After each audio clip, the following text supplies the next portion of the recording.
Today is senior day for both Kutztown field hockey and women's soccer. The women's soccer team clinched a spot in the PSAC tournament with a 2-0 win at Gannon Wednesday, but they can potentially clinch a home game for the tourney's first round by defeating Mercyhurst today. Field hockey needs to defeat 8th-ranked East Stroudsburg to have a chance to play in the PSAC tournament. The soccer team owns an 11-5 record, while the field hockey team is 7-9. In bowling, the Golden Bears saw their season-starting winning streak come to an end at the Hampton Roads Invite. KU won its first two matches of the Invite to go to 13-0. The Golden Bears went 6-4 for the weekend to improve to 17-4 overall. The team travels to Elmwood Park, New Jersey this weekend to take part in the Fairleigh Dickinson University Jamboree. KU Cross Country hosted the PSAC Championships last weekend. Zach Fleming finished 5th individually in the men's race, and the Golden Bears were 8th as a team. The women's team finished 9th. KU Wrestling begins its season this Sunday in College Park, Maryland for the Terrapin Meets. The Golden Bears are ranked 12th in the preseason polls, and heavyweight Ziad Haddad earned the top preseason billing in his weight class. For updated results on the weekend action, as well as daily updates and information about the Golden Bears, log on to KUBears.com. And with that talk about wrestling, we want to welcome in our first guest this week. It is KU head wrestling coach Rob Fisher, entering his 14th season. Coach, ranked 12th in the country in Division II in the preseason. What does that mean for your program? We're really excited. That's been the highest rank we've come into the season as a program. So the expectations are high, and we want to live up to it. I mentioned Ziad Haddad as a heavyweight, ranked number 1 in the individual rankings. What has he done to have him earn that going into this season? Well, last year he had an outstanding season for us and finished 4th in the national championships, and just really had an awesome year. So he's deserving of that spot, and he has to live up to it. You also have another wrestler who is ranked nationally. Aaron Yanilevich is also getting a lot of recognition. What are his strengths? Yeah, he's a real physical wrestler. He was 4th in the NCAAs 2 years ago. Last year he moved up to 141, and he wasn't himself. He's a bully on the mat, and the guys were a little too big and too strong, so he's back down 133 pounds, and he can beat up his opponents again. Wrestling's an individual sport, but also a team concept as well. What's the balance as a coach to try to make both of those work? Yeah, it is tricky, but we always think team first, and that's been the way I've started 14 years ago and continue to do that. We consider team first, and then individual accolades come second. From a team standpoint, we mentioned those two guys. Who are some of the other wrestlers you're counting on this year? One guy that's really had a breakout year last year at Mitchell Volker at 149. He went to the NCAA championships for us. He's since dropped down to 141 and looks like a beast. He's training like a madman and really is excited for the year. When you're in your preseason, as we mentioned, you get things underway tomorrow. What are some of the things your wrestlers work on, not only with technique, but also being strong and being in shape?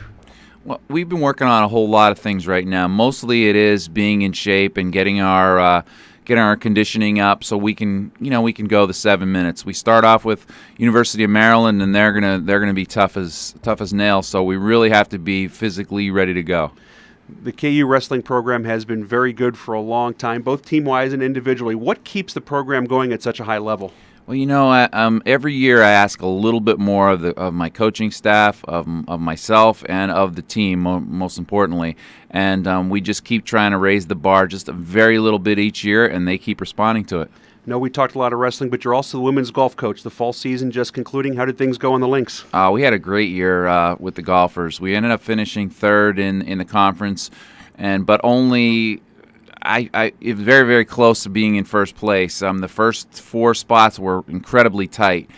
So our ladies played really well, and we're proud of the first semester. Well, Coach, great to see you. Thanks for taking the time. Best of luck on the mats this winter. Thanks so much. Rob Fisher, wrestling coach here at Kutztown, our guest. When we come back, we'll talk with KU Athletic Hall of Famer Eddie McTague when the Gold Rush Report continues in just a moment.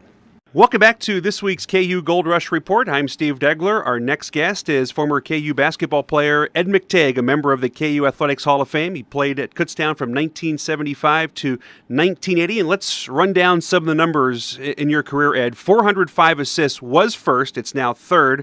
359 steals, still number 1 in school history. And you are 11th in scoring with 1,254 points. When you look back, and it's been quite a few years, and you see you are still among the top in school history, what does that mean to you? Wow. After all these years, it's pretty amazing, actually, with all the great players that have come through since then. I wanted to ask you about that because the program certainly has been very good under Bernie Driscoll. Have you been able to follow what Kutztown has done in the last 10 or so years? Oh yeah, I have. I've been following the program.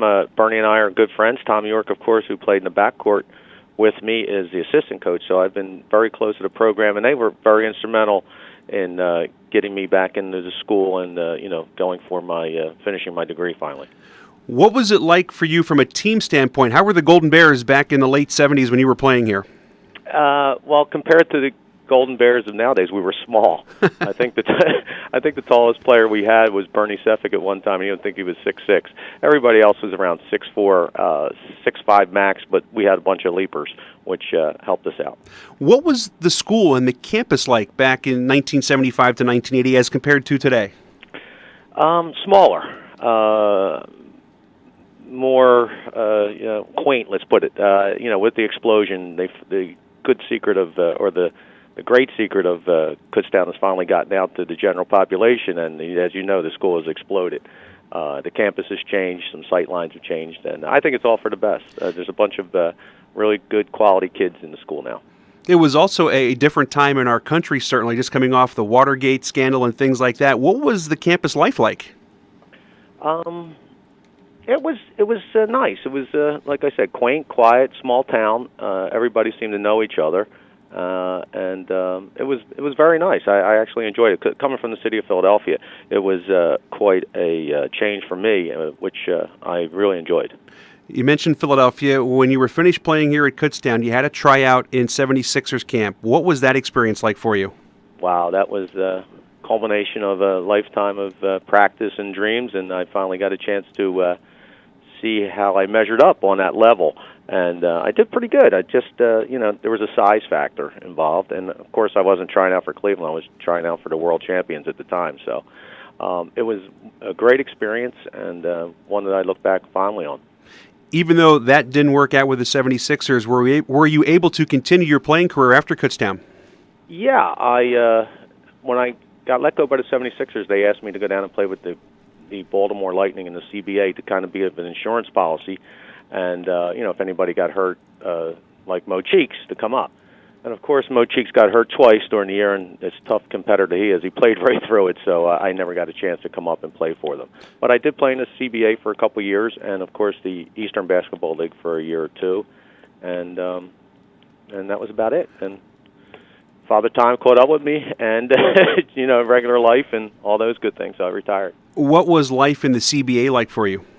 It was fun. It happened kind of late in my career. I was 27 when it happened, so I was traveling with a much younger group, and it was quite the experience. I was like the elder statesman, and it was really fun, really good experience. I got to play with some players like Adrian Branch from Maryland, Don Collins from Washington, some really good players.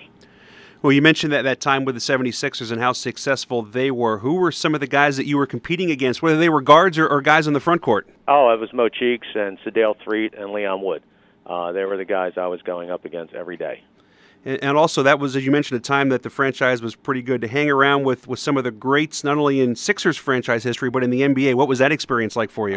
It was great. With the Sixers experience, I got to hang out with Moses Malone and Dr. J, and they kind of took me under their wing. I was a little older than the rookies coming in, and so it was quite an experience to hang out with those guys, and they treated me like a fellow player and like I was going to make the team, and that was a very good experience for me. We're visiting with Ed McTague, former KU basketball great and Athletics Hall of Famer. So your playing career is done. Fill in the gap from then until what's going on now. Well, after I got done playing competitive basketball, I got into the paper and forest products business. A friend of mine from Kutztown got me into the business, and I've been there since. Coming up on my 28th year I've been in the business. I currently work for a paper company in Pensacola, New Jersey. I'm married, have a wife of 30 years who was a KU graduate, Mary Haynes McTague. My son went to Kutztown, and so that was the path, and paper paid the bills, and the kids have grown now, and I had a chance to go back and get the degree that I didn't get when I was there. You will get that degree next spring. You'll graduate from Kutztown. What led you to do that, and how has that process been?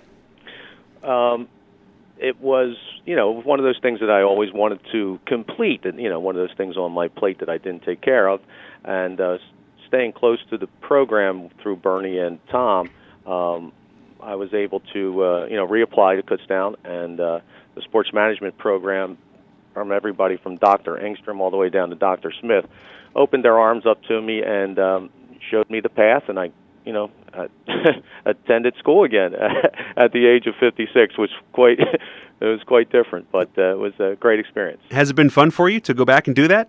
Yeah, it's just been really fun. Everybody has treated me great. I guess I'm still a kid at heart, and the students, everyone has been just outstanding, and I thank them all for helping me to get through this process. Once you have that piece of paper, are you looking for a change in your career path, or are you just going to do what you've been doing? Oh no! The whole career path is changing. I'm going to try to get into grad school right away at Kutztown, and I want to get into teaching and coaching in my second career. Have you thought about what it's going to be like for you personally when you walk across that stage next spring? You know what? I haven't really reflected on that yet. I'm sure it's going to be quite exciting, but I just can't actually picture it. It's been so long, it's such a long journey. But I can assure you there'll be a lot of people from Philadelphia and my area there. Well, Ed, we appreciate you taking the time. I think it's great that you've come back and you're going to get your degree from Kutztown. We wish you nothing but the best of luck. Thank you very much. Appreciate it. Our thanks to our guests this week, wrestling coach Rob Fisher, and to Ed McTague, KU Athletic Hall of Famer. When we come back, second half kickoff between the Golden Bears and the Marauders from Millersville right after this.